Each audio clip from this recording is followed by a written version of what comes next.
Welcome to the deep dive. Today, we're going to be tackling a really, I guess you could say a hot topic. We're going to be tackling energy dominance, right? You've probably heard that phrase before, Yeah, thrown around, especially in the political sphere. for sure. Um, but what does it actually mean? Right. Like, what does it actually mean? We've got a stack of sources to kind of pick apart and try to figure this out. We've got, let's see, some Rumble videos. We've got a YouTube transcript. We even pulled a 2018 U.S. Department of Energy report. Oh, wow. So, Going deep. yeah, we're going deep. It's a fascinating topic. Yeah. It gets to the heart of America's role in the global energy market and how we're going to balance, economic interests with environmental concerns. That's a great point. I think that's kind of at the crux of this whole discussion. Yeah. So let's kind of start by defining energy dominance. And I know this gained popularity during the Trump administration, but the idea itself, I don't think, is inherently partisan. No, I don't think so either. Like, what's the core concept? The core concept is maximizing, I think, America's domestic energy production. Things like oil, natural gas, coal, and then from there, reducing our reliance on foreign sources to kind of boost the U.S. economy. So it's Right. about self-sufficiency and securing a strategic advantage globally. All right, so we kind of have the what. So now let's get into like the why. Okay. Like, why is this something people are talking about? Why is this something that people are pursuing, this concept? And we have some really strong voices advocating for energy dominance in our sources. One of the Rumble videos, we have Rep. Ryan Zinke, who served as Secretary of the Interior under President Trump. And he argues that it's better to produce energy here in the U.S., where we have environmental regulations, than to rely on countries with potentially lower standards. Mm-hmm. Interesting. Yeah. Yeah, that's a good point. So what do you think about that? I mean, I think that speaks to the desire for both economic and environmental control, Yeah. Mhm. It's about keeping those jobs here, revenue here, while also setting the terms for how energy is extracted. Right. Yeah. And we're not, obviously we're not endorsing his views. Right. We're just saying, Reporting what he said. reporting what he said. Yeah. That this is his argument. Right. And there are definitely people who hold that viewpoint. For sure.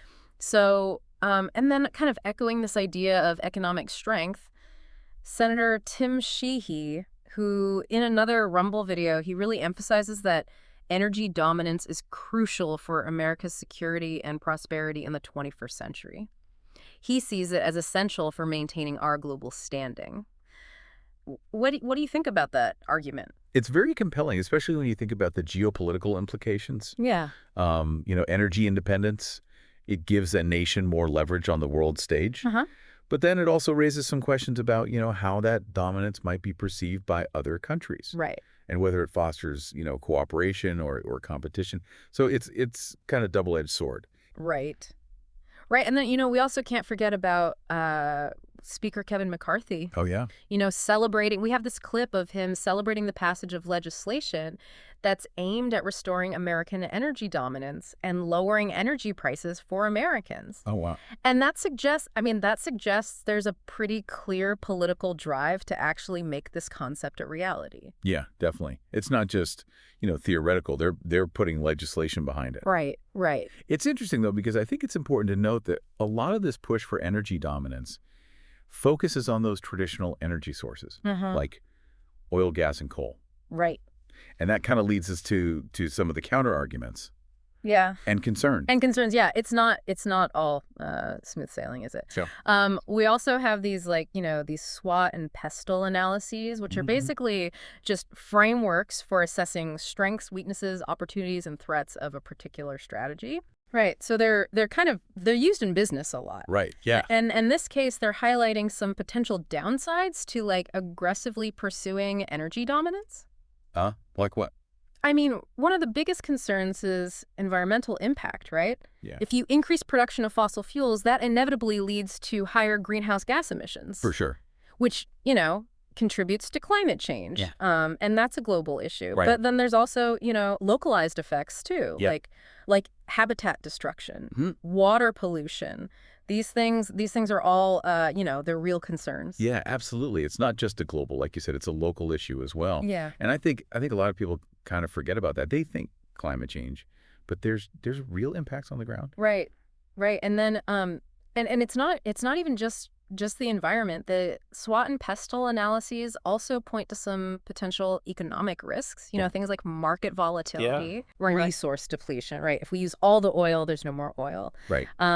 And the risk of neglecting the transition to renewable energy sources. Right. Like Yeah. if we put all our eggs in the fossil fuel basket, it could leave us kind of vulnerable in the long run. What do you think about that? I mean, I think that's a key takeaway, right? Is that Right. we can't just focus on the short-term gains. Yeah. We have to be thinking long-term, Mm-hmm. and what does that look like? And what are the potential pitfalls of going all in on one strategy? Right, right. And speaking of renewables, that's actually a good segue because we see that tension play out in Nikki Haley's statements. She's, a prominent Republican politician, potential presidential candidate. In her YouTube video transcript, she praises American energy potential. But she also criticizes President Biden's policies, specifically, Right. the cancellation of the Keystone XL pipeline, the reentry into the Paris Climate Agreement, and the increased regulations on energy producers. And she argues that these actions hurt American families economically. So it's not simply about being pro or anti-energy dominance. I guess it's about which sources we prioritize and Yeah. how we balance economic growth with environmental protection. Absolutely. And I think her comments highlight that there's a lot of nuance in this discussion. It's not black and white. Yeah. There's a lot of gray area. And people fall on different parts of that spectrum. Right, and this leads us to a really intriguing perspective, I thought. Sure. From a video by the Daily Caller News Foundation on Rumble, they highlight Pennsylvania's efforts to achieve what they call clean energy dominance through oil production. Clean energy dominance through oil. Yeah. I'm interested to hear more about this. Yeah, it's kind of an interesting juxtaposition. Right. How does that work? Yeah, how do you get clean energy through oil? Yeah. Well, I mean, from what I understand, it's a very nuanced approach. Yeah. They acknowledge the economic benefits of oil, obviously jobs, revenue, all of that. Mm-hmm.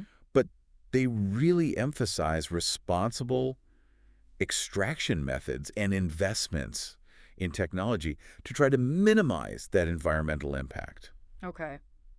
So it suggests maybe there's a middle ground. Uh-huh. You know, Right. So it's not necessarily this all or nothing. all or nothing. Yeah, black and white kind of thing. It's Exactly. There yeah. might be a way to find that balance. Yeah. You know. Right. And I think that's kind of what we're exploring here is like Yeah. where does that balance lie? Right. And is energy dominance the right phrasing, the right framing? Right. Or are there other ways to think about this? Ex- So that's kind of where we're going with this whole discussion. I'm excited to dive in. Yeah. It's a fascinating concept, right? This clean energy dominance. Yeah. Trying to bridge this gap, Yeah. between traditional energy sources and a cleaner future. Right. And I think it kind of suggests that maybe energy dominance doesn't have to be this all or nothing proposition. Exactly. It raises the question of whether you can achieve some level of energy dominance while also, being mindful of the environment and the impact. Mm-hmm. And it highlights the need for innovation and technology Yeah. to make that possible. So we've explored the what and the why of energy dominance. Oh, We've yeah. heard from politicians, we've seen the economic arguments, we've acknowledged the environmental concerns. But let's kind of shift gears for a second Okay. and talk about you. Me? Yeah, you the listener. Okay. What does all this mean for your everyday life? Yeah, that's the key question. Yeah. Because energy policy isn't just, this abstract concept. Right. It directly impacts your wallet, your job, Yeah. and the future you and your children are going to inherit. So it's very important to pay attention to. Yeah, I mean, for example, like the price you pay at the pump. Right. That's influenced by global energy markets and government policies. So if the U.S. achieves some level of energy dominance, I mean, would that translate to lower energy prices for consumers? Right. Or could it actually lead to more volatile markets? I mean, these are questions I think worth thinking about. Yeah. And it's not just about prices.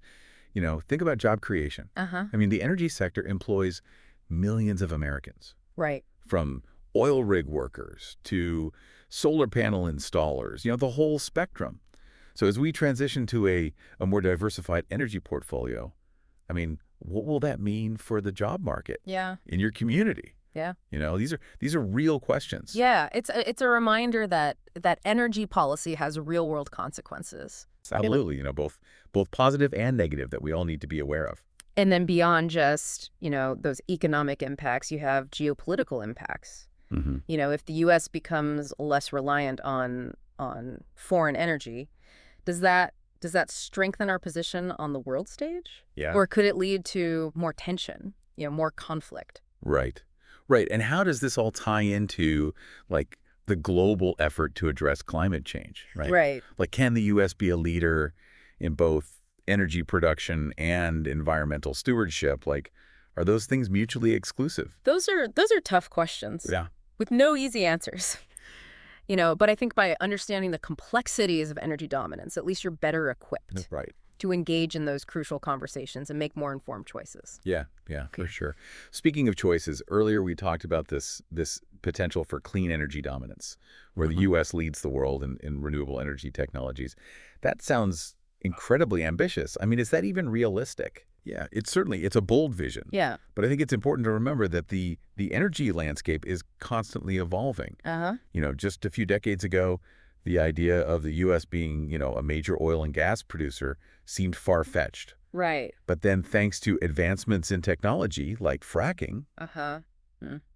we saw a dramatic shift. So things change. Right. So you're saying similar breakthroughs in renewable energy could kind of reshape the future. Absolutely. I Wow. mean, we're already seeing significant progress Okay.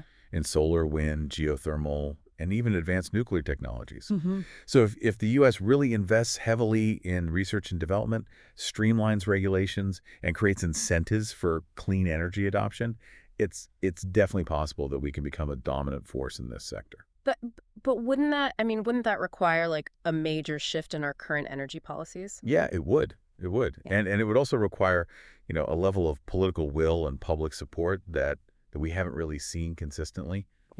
Okay, so let's assume for a moment that this clean energy dominance is achievable. Okay. What would the benefits be, both for the U.S. and for the world? I mean, from an environmental perspective, it would be a game changer. Yeah. It would mean drastically reducing our reliance on fossil fuels. Yeah. Which would, significantly cut greenhouse gas emissions Mm-hmm. and help mitigate climate change. And that's a benefit we all share, regardless of where we live. Right, right. And economically, what do you think? Well, economically, it has the potential to create millions of new jobs Okay. in manufacturing, installation, maintenance, research and development. It's a whole new sector. Yeah. It would also reduce our dependence on foreign energy sources, Uh-huh. which could lead to more economic stability. Right. But even with clean energy, wouldn't there still be environmental concerns? I mean, like Wow. solar panels and wind turbines, they require land and resources, right? Yeah, that's a valid point. There's no such thing as, a completely impact-free energy source. Right. Even with renewables, we need to be mindful of things like land use, habitat disruption, responsible sourcing of materials. So it's not just about switching from fossil fuels to renewables. Yeah. It's about doing so in a way that minimizes the overall environmental footprint. Exactly. Right. It's about taking that holistic approach that considers the full life cycle of energy production and consumption. Uh-huh. And I think it's about engaging in those open and honest conversations about the trade-offs, Yeah. Right. Right. So we've explored the potential upsides, of this clean energy dominance. Right. But what about the potential downsides? Like, are there any risks or challenges that we need to be aware of? I mean, one concern is that focusing too narrowly on dominance, even in clean energy, Uh-huh. could lead to this kind of competitive mindset that hinders global cooperation. Oh, interesting. If we're constantly vying for the top spot, we might miss opportunities to share knowledge, resources, and technology that could really accelerate this transition Yeah. to a sustainable future for everyone. That's a really interesting point. So it's almost like the pursuit of dominance could become counterproductive if it comes at the expense of collaboration. Exactly. It's a delicate balance. Yeah. We need to be ambitious in our goals, Yeah. but also recognize that climate change is a global challenge that requires collective action. So maybe the real question isn't whether the U.S. can achieve energy dominance. Right. or even clean energy dominance, Yeah. but rather, how can we leverage our resources and expertise to foster a more collaborative and sustainable energy future for the whole planet? I think that's a very insightful way to frame it. Yeah. Because ultimately, we all share the same planet, Right. and the choices we make about energy are going to have far-reaching consequences Yeah. for generations to come. So Mhm. we got to get it right. It's easy to get caught up in, this idea of dominance, right? Like being the most powerful, but maybe true leadership in this sector, Yeah. the energy sector, maybe it's about something more than Yeah. just being at the top. Maybe it's about inspiring others, setting an example and working together to find solutions that benefit everyone. I think that's a really good point. And it brings us back to something we talked about a little earlier, the 2018 U.S. Department of Energy report. Oh, yeah. That report highlighted America's abundant energy resources, our, Hmm. our leading position in oil and natural gas production, our vast coal reserves. It kind of painted this picture of a nation poised for energy dominance. Right. But that was 2018. Yeah, The world's changed a lot since then, hasn't it? it had. The energy landscape is constantly Mhm. shifting. Public awareness of climate change has grown, and the demand for clean energy solutions is increasing rapidly.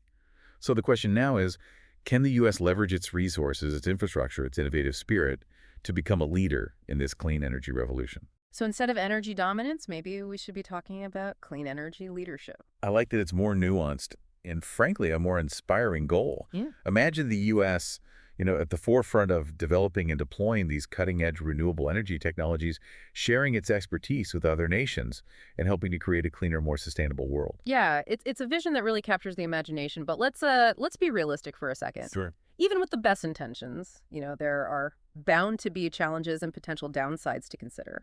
Of course, no major shift in energy policy comes without its complexities. Hmm. One challenge would be the sheer scale of this transition. We're talking about transforming a massive interconnected system that powers our homes, our businesses, our entire economy. Hmm. It would require significant investment in infrastructure research and development, workforce training. And we can't forget about the potential social and economic impacts, right? Like some communities and industries that rely heavily on fossil fuels could be, negatively affected by this transition. So we need to make sure that the shift to clean energy is done in a way that is just and equitable for everyone.